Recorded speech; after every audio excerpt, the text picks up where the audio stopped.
फेंक दी और फिर वही सुरंग के रास्ते उस व्यक्ति को उस तहखाने में ला करके वहां बिठा दिया और उसे कहने लगा कि तुम्हें यहां कुछ ही दिन जो भी कष्ट है वह सहना पड़ेगा। जैसे ही तुम्हारी दाढ़ी और मूछें बड़ी हो जाएंगी और फिर तुम एक राजा के जैसे दिखाई देने लगोगे, मैं तुम्हें इस तहखाने से बाहर निकाल करके सीधे राजभवन में पहुंचा दूंगा और तुम इस तरह से रहना कि जैसे बूढ़ापे से छुटकारा पाकर तुम नई तरह से जवान हुए हो। उस व्यक्ति ने कहा कि यदि मुझे किसी ने पहचान लिया तो क्या होगा? वैद्य बहुत ही चालाक था।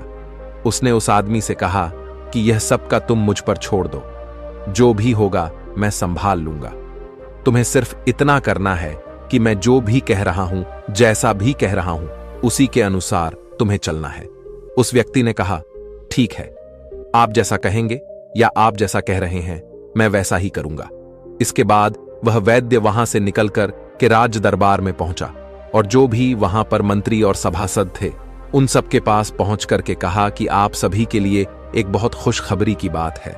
मेरी दवाओं ने महाराज के ऊपर ऐसा असर किया है कि महाराज फिर से जवान हो गए हैं।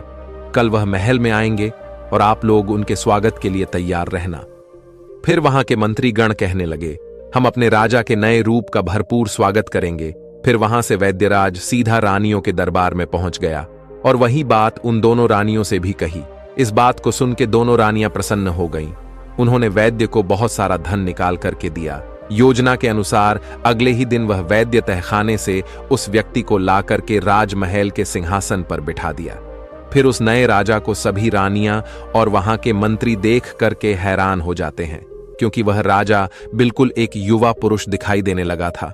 फिर भी उनकी दोनों रानियां और उनके मंत्री इस बात से सहमत हो गईं